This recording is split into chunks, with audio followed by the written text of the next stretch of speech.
Well, welcome back. Welcome anew to the Further, Faster podcast. I'm Joseph McClendon III, and I'll be your host here today, along with my amazing guest. And we're always here to do exactly what the name implies, and that is to assist you in doing what it says, and that is to go further, faster, and becoming more wealthy. And around here, wealthy means to be healthy, happy, and financially abundant. And my guest today, I'm so excited to share him with you. He is a legend in his own right. And to add to that, he is a legend of a legend. And that, again, ladies and gentlemen, that's called a cliffhanger. I'll be back. I'm going to tell you his name. His name is Brian Proctor. And Brian is going to share some of the things that he has gleaned through the years to help him help other people go further, faster. So grab a pad and paper and let's get into it. We'll be right back with Brian Proctor.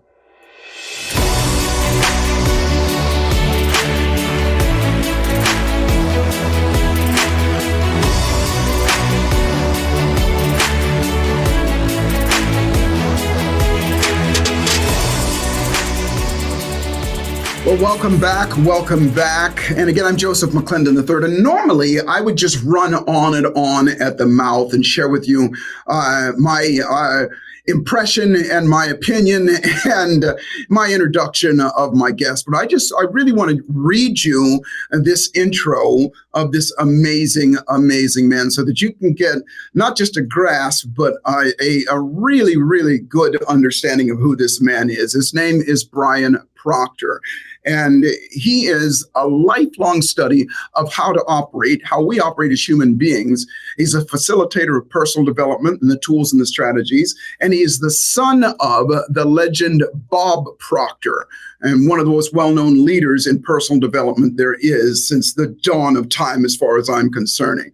Now, he worked side by side with his father for 30 years as a father and son business partners and best friends. And Brian attributes his success to all the lessons that he's learned over the years from his father. And his most recent book is a tribute to these lessons. His new book is My Father Knew the Secret. And he shows us how to improve our lives immediately with simple steps that clear away mental blocks and move you beyond past and present circumstances so that you can go beyond simply wishing and become someone who is ready to accept abundance as your birthright while leaving an impression of increase in the world.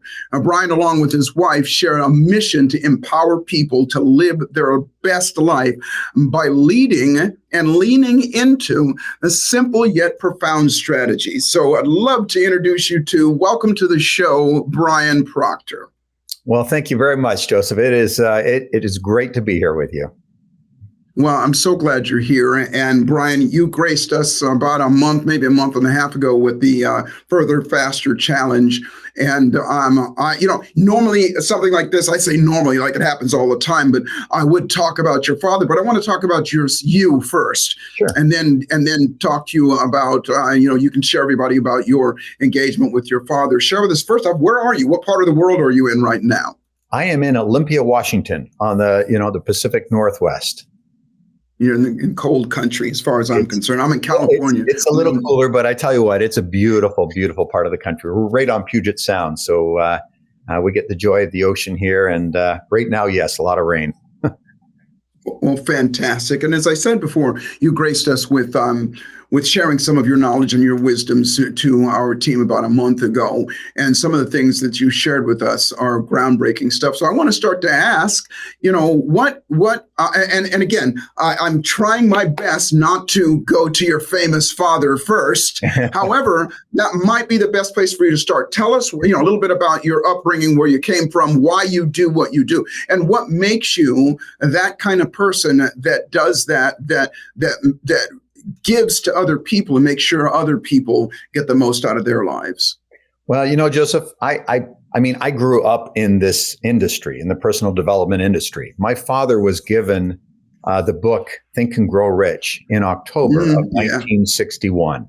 And anybody that knows my father knows he's always holding that book up in the air. And yes, he read it for every day for over 60 years. Well, so he received that in October of 1961. I was born in December of 1961. So I literally was there for the entire journey, which was really a special thing. I often say I feel like I live a charmed life because of the way I grew up with Bob Proctor as a father. And when I was younger, I got into real estate and I did outside things outside of my father's business because I felt I had to prove myself out in the world doing my own thing first. And I was very, very successful in real estate. And my father kept trying to get me to come into the business, come back into the business. He wanted me to help in the marketing of it. And eventually I did. And I'm really grateful that I did. I worked with him then for, around 30 years. And I was really behind the scenes. I took care of a lot of the marketing. I started email list building when it was not a thing. Before that was ever out in the world, and really helped set us up for success when, those big opportunities came about. And one of them was that movie, The Secret. Yes. When that movie came out, that really, it propelled my father to another stage. He had been working hard in the industry forever. And what a lot of people don't realize is that movie came out, he was 72 years old. And, it was at that time when he got on Larry King Live, Ellen DeGeneres, all these shows that really propelled him out into the world. So, I had the joy of working with him. And it is just, it's something I will cherish for the rest of my life. And what's so great about it is you brought those gifts to so many other people as well. You just struck a nerve with me, a good nerve, by the way, because I have a son. He's 17. Well, he'll be 17 in another month, and he's going on 38 years old. So you know what that's like. And I've always felt like I want him to find his own path. He loves what I do, and he says he wants to follow in my footsteps. However, his behavior as a teenager is not showing that yet. And what you just said really, because I've been on this path for a little while, and that is recognizing that he has to prove himself to himself. And what you just said about, you taking that path, proving yourself, really hit home with me because, he tells me what he wants to do. And then I see him doing other things that are not moving in that direction. And I try to move in that direction. And I really just came to the conclusion just a couple of weeks ago that I got to let him alone. I've got to let him alone and do his own path. So share with us a little bit about your real estate journey and what brought you, because you were no slouch in that area as well. Share with you what brought you forward and made you start to do, well, first off, what made you as successful as you were in that industry. And then when you brought that forward, how that played out. Well, it's interesting. Like you say, I needed to find my own way in the world and my own way of being a success. Growing up, let's face it, I was the son of Bob Proctor. That was just a thing. Right. And to me, he was just dad. But everybody looked at me like, what are you going to do? I didn't want to get in the business with him right away. I felt that I needed to prove myself, not only to the world, but I think more than anybody to myself, that I could take the material he taught, use it somewhere else and be a success. And I did. And gosh, I'll share a story with you. This is something we talked about on that last session. And I think there's so much value in it. When I got into real estate, I was 26 years old. So I was pretty young. And a lot of people didn't take me too seriously because I was pretty young. But I got in, and my first year in the business, I made it into the top 100 of a very large real estate company internationally. And I did that because I applied things that I learned from my father. And I'll give you the real simple lesson. And this is something that I wrote in the book because there's so much value, and it's something I have practiced since the age of 9 years old. I was actually at a seminar in Palm Desert, California. This was in, I believe, 1988. And Mike Ferry, who you may know of, he was running a lot of real estate seminars at the time, training seminars for real estate agents. And he had this event, and there was about 2,000 people in the room. And I was sitting right at the front of the room. I was just trying to glean information from wherever I could that would help me be better in the business. And I guess Mike had heard that what I was doing and how successful I was right out of the gate, really as a rookie. and he asked me up onto the stage. And it kind of surprised me. And I'm standing there, and he said to me, he said, Brian, what are you doing that's making you such a success right out of the gate? And it took me back to when I was 9 years old. And this is the story I'd like to share that I really think can help everybody that's listening or watching this. We had just moved to Chicago, and I was starting a new school there. Well, you have to know, I was born in Toronto, so I started school in Toronto. We then moved to London, England. I started a new school there. We moved back to a different part of Toronto, so I started another school there. And by grade 4, we moved to Chicago. This is my 4th school. I am that perpetual new kid in school, and I didn't like it. That's the simple truth. I hated being that new kid in school. And I can remember sitting with my father in the den. And I said to him, I said, Dad, I just hate being this new kid in school. I'm not quite sure what to do. And he put me at ease so quickly. He said to me, he said, Brian, all you need to do is put these 4 letters across the forehead of everybody you speak to. And these 4 letters are MMFI, make me feel important. He said, if you can make everybody you talk to feel important, feel seen, feel heard, you're going to make friends really quickly, and you're going to get along great in the world. And he'd like to call this the impression of increase. And that is, can you leave everybody you come in contact with in that day feeling better because they came in contact with you? Boy, if you can do that, you're going to get on great. Well, that was the lesson he taught me. And Joseph, I used it all my life. And in real estate, that got me so far ahead of the game because everybody I was dealing with, they liked dealing with me. I made them feel seen. I made them feel special. And so I was getting referrals like crazy, and my business was just exploding.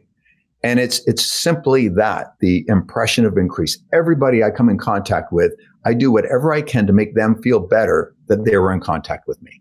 And that's it. And it's easy to do. I mean, we can pay a sincere compliment to somebody. We just need to be interested in them and present, not looking at our phone when somebody's trying to talk to us or looking around the room for a better opportunity. If you're engaged with a person and speaking with them, listening to them, not thinking about what you're going to say next, really engaged, people will want to be in your presence. And so often we hear somebody tell a great story of something they've done, and we think, oh, I've done that too, but I did it even better. And they want to tell you their story. The best thing you can do is to not do that. Let the person that just told you the story relish in the prize of whatever their story was. Because when we try to trump them and say, oh, I did that too, we actually diminish their story. Mm-hmm. And that was the big thing I learned. And that's what really, if I'm to bring it down to its simplest form, that's what caused me to be a really big success in life, because of the relationships I was able to build by the way I treated other people. That is so beautiful. And, in your intro, I said that you have strategies to help people go further, faster. And that is one of them. One of the things at the Neuroencoding Institute we always talk about is we like to assassinate complexity. Instead of making things so complicated that people go, okay, yeah, I want to do that. That sounds great, but they're not going to do it. But something as simple as what you just said right there, that is a strategy of not just the philosophy of making somebody feel special and making somebody feel heard and those things, but the process of being able to do that. I came across it a different kind of way. Now, by the way, we share a couple things. I was bounced around from school to school. My father was military. So in the 60s, we went from New York to Grand Forks, North Dakota, to Hawaii, then to back to California. And so I was the same kind of thing. I was a perpetual new kid. Yeah. And I didn't get that. Matter of fact, I felt very, very insecure most of my life, except for I did have I had both my parents were great. And my mother forced us, and I say forced us, and I did not like it at all, to go out and go door to door collecting money for the St. Jude's Children's Hospital. Now, my mom was that kind of person that we would do basket brigades, and my mom would do things like, how she figured out how to do this, I don't know, but she would go down into the poor section of town and convince parents to lend us their kids for a summer. I have 3 sisters, and she would go get 3 little girls, my sister's age, and 1 little boy that was a little younger than me. And our responsibility was to take care of those kids through the summer. Now, this happened when I was, the first time was 12, all the way through till I was 16 years old. And I hated it because summertime was, it was time to go out and play and to do things like that. But what I learned very, very shortly, because these kids didn't have it, we didn't have much, but these kids didn't have anything. And they would look at us and they would go, and I remember these little kids going, "This is all your stuff." And I wasn't, in the very beginning, I didn't like it. But then I started to realize, well, wait a minute, I can help this person. And part of it was helping them feel better. Years later, from what you were saying, I learned that lesson about making people special was when I moved to Los Angeles from a small town. And Brian, people would not, it was Hollywood. I moved to Hollywood because I wanted to be a musician. And in my small town, people would look at us, at each other, and they go, "Hey, good morning. How are you doing?" At least a head nod. But in Los Angeles, they wouldn't do that. And I remember thinking, well, these people are terrible. No wonder they call it Hollywood and Plastic City. They're pretentious and all those things. And then I thought, well, wait a minute. What if it's not them? What if it's me? And I thought, well, of course it's them. I'm nice. My mom taught us to be nice. But I started doing something kind of akin to what your father said. And I started to I call it my 50-foot rule. And the 50-foot rule is anybody that comes within 50 feet of me, I don't put those letters on their head. I'm going to start doing that. But I do say to myself, directed towards them, "I love you." And it would cause me to have to seek something out in them that I love, whether it was the way they dressed or that they're another human being sharing this. And it didn't take long before and this is before cell phones, by the way. It didn't take long before they would look up and they started to do that as well. So it's what we do. I think we're saying the same thing. It's what we do and that energy and that love that we give to people that makes the difference. Yeah, and, see, I love that. And it's like you say, the world reflects back to us what we are. It really does. Mm-hmm. And what are you looking for? Put. And that's a great example.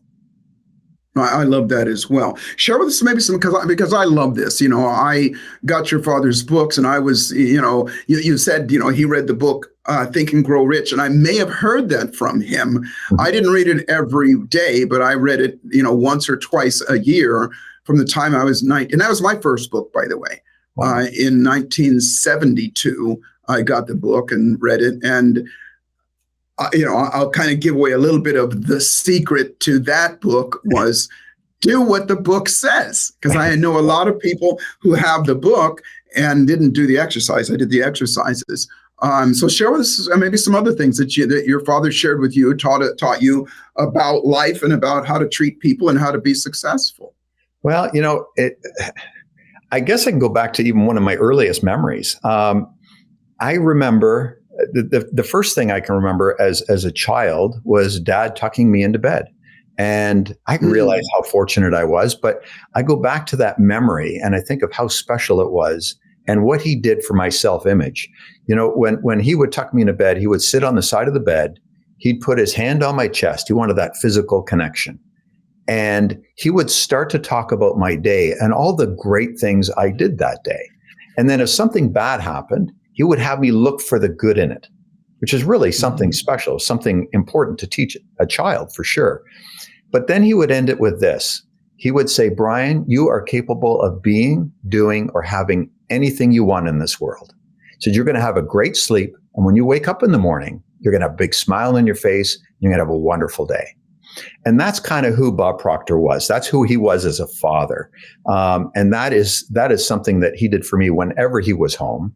And I consider myself really fortunate because he set me up to succeed.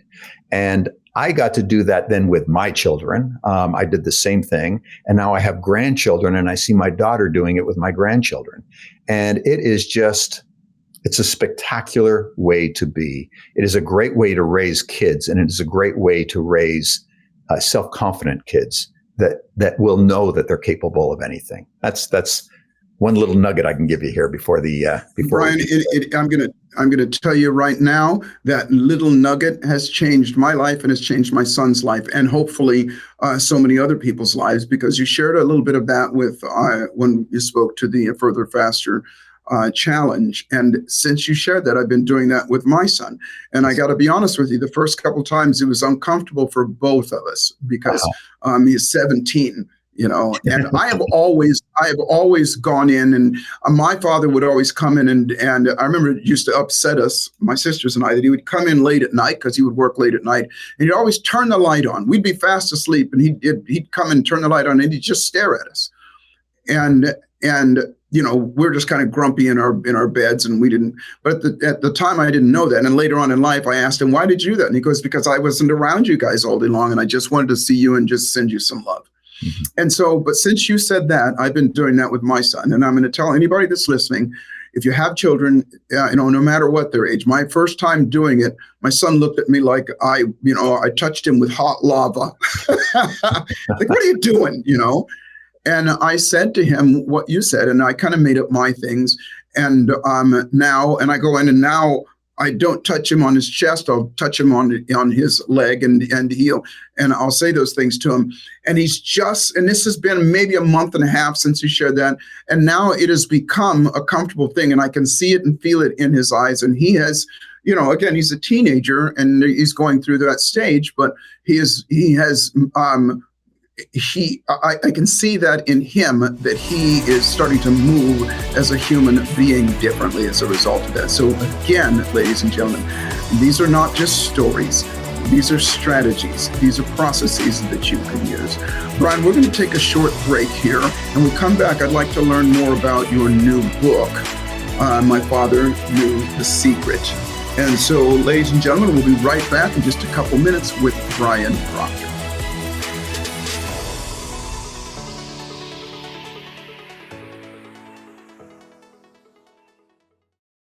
Hey, what's good? It's me, Joseph McClendon III, and let me get real with you just for a second. Now, you've probably heard me talk about this before, something that I call the thieves of our dreams. Procrastination, hesitation, fear of failure, fear of success, self-doubt, self-loathing, imposter syndrome, and fear of rejection. Well, let me ask you a question. What if you could not only retrain your brain and your nervous system to automatically default to your absolute best thoughts, emotions, and behaviors, but you could also do the same for others that are going through difficult times and challenges in their own lives and things that are stopping them from creating the life of their desires?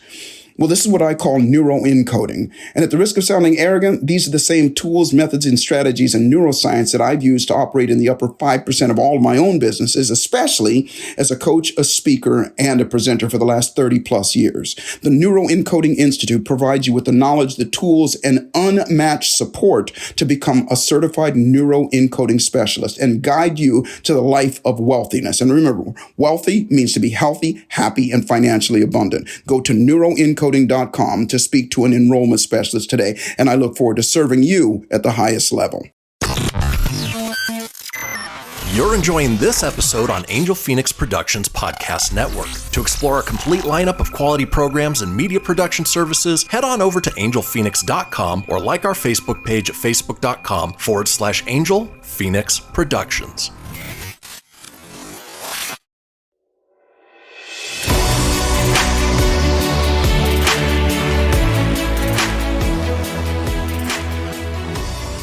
Well, welcome back. Welcome back. We're having such a great time with my guest, Brian Proctor, the son of the amazing legend, Bob Proctor.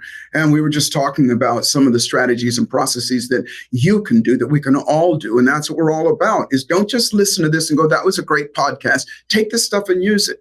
That's what makes us go further faster. I consistently ask this question, and I ask it of you, the listener, viewer, again. Do you want what you want sooner rather than later?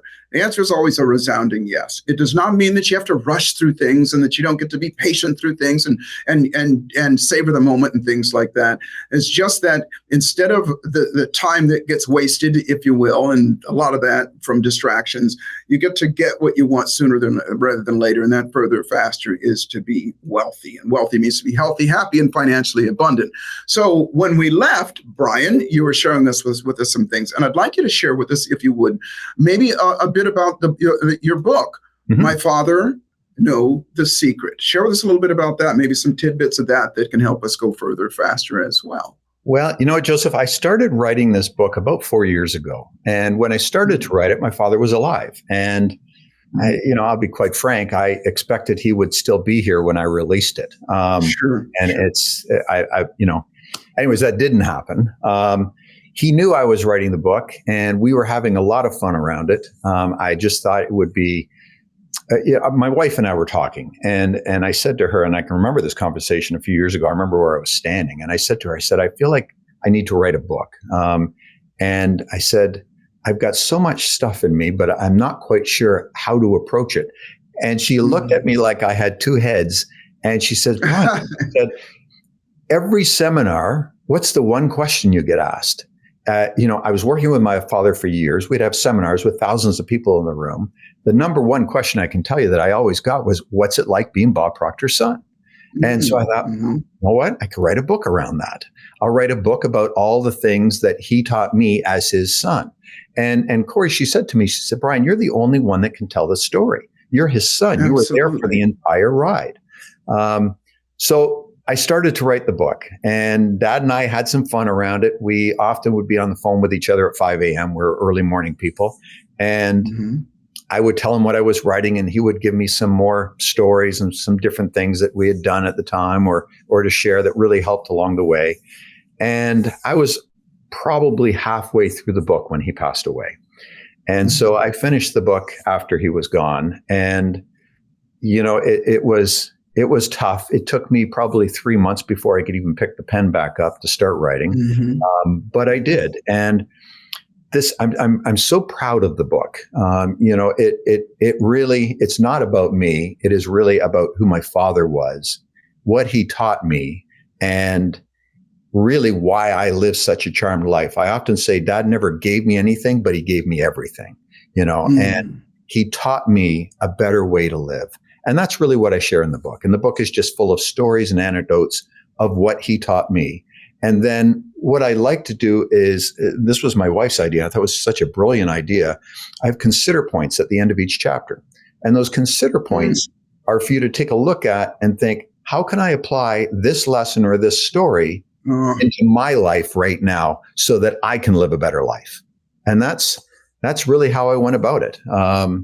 So it was a fun process. I really enjoyed it, and I got to share really, I mean, obviously a close to my heart kind of message, but who my father was from a point of view that nobody really knew.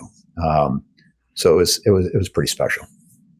Well, I thank you for that. And I thank you on behalf of everybody, because you're sharing a deeper side of the man who shared his whole life. His whole life was about serving others and helping people, I always say, go further, faster, and change their lives. And now we have a different perspective. And those consider points that you talked about, I've always, there's a saying, I think I shared this with you before. It's not my saying.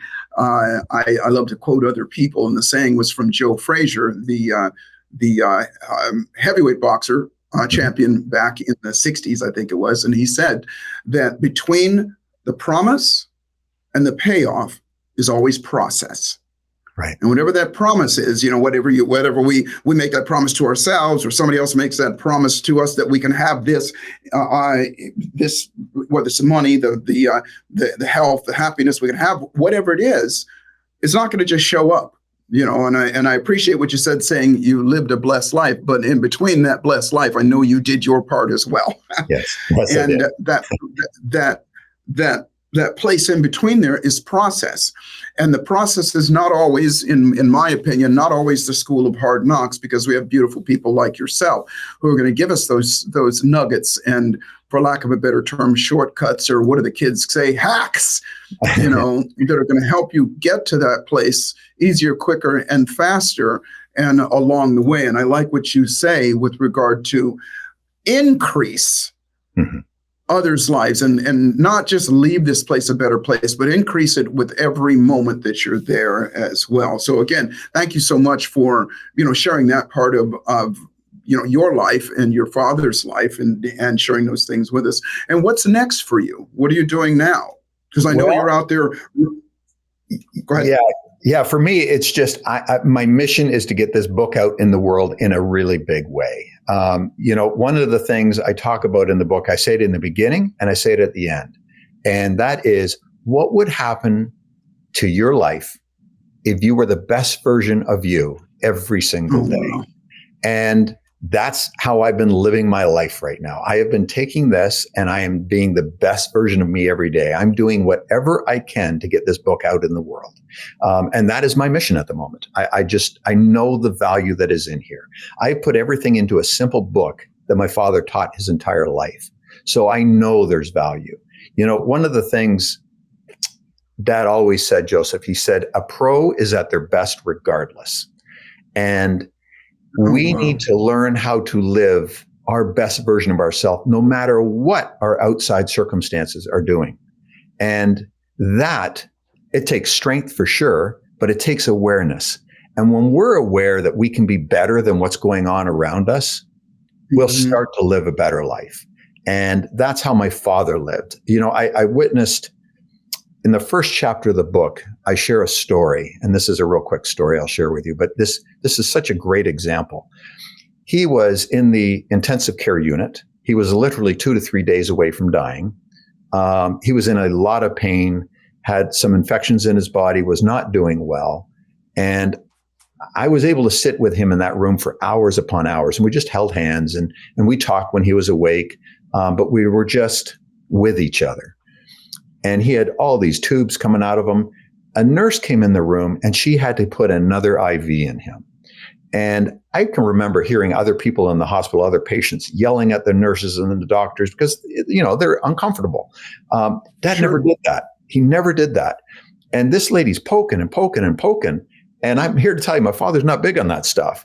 But he just sat there calmly. And finally, you know, she started to apologize. Well, he put his hand on top of her hand. And he says, dear, you're doing a tremendous job. Don't worry. You'll get it. You just relax. You do whatever you need to do. It's all fine. The look in that nurse in that instant, you could see all of her anxiety just disappear. And she found the vein like right away. But more importantly, what I witnessed was that here was Dad. His outside circumstances were terrible. Things were not good. He could have lashed out at that lady, but he didn't. He showed her kindness. And in turn, you know, she released it right back on him and things worked out really quick and easy. And it just takes me back to a pro is at their best regardless. Doesn't matter what's going on in our life.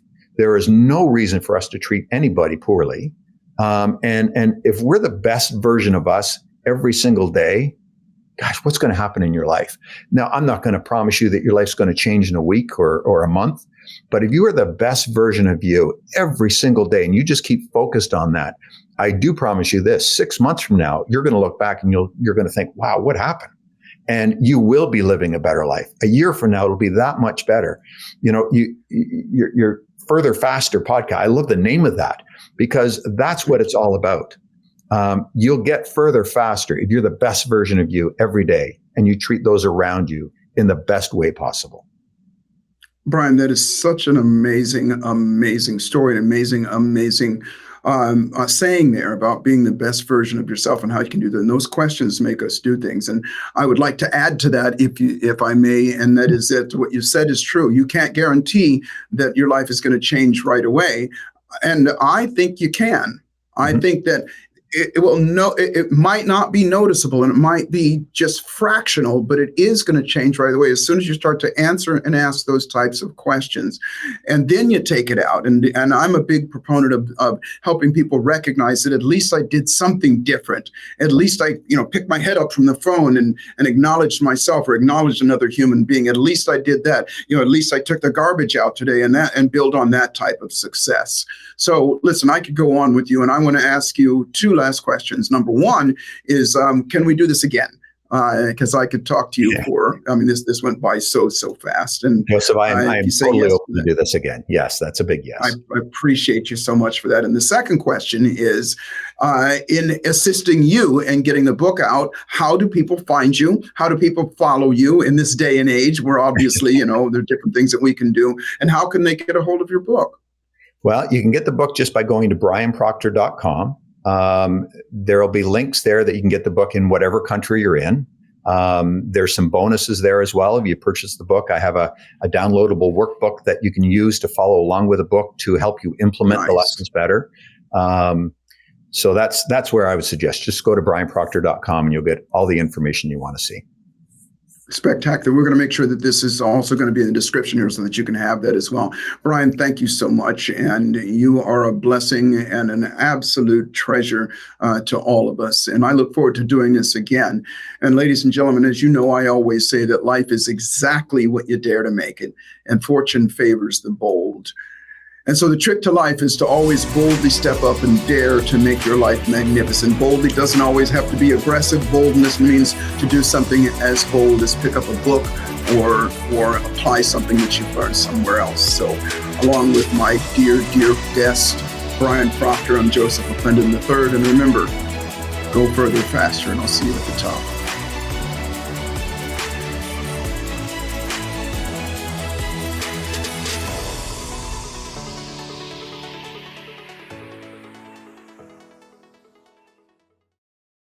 This podcast was a production of Angel Phoenix Productions.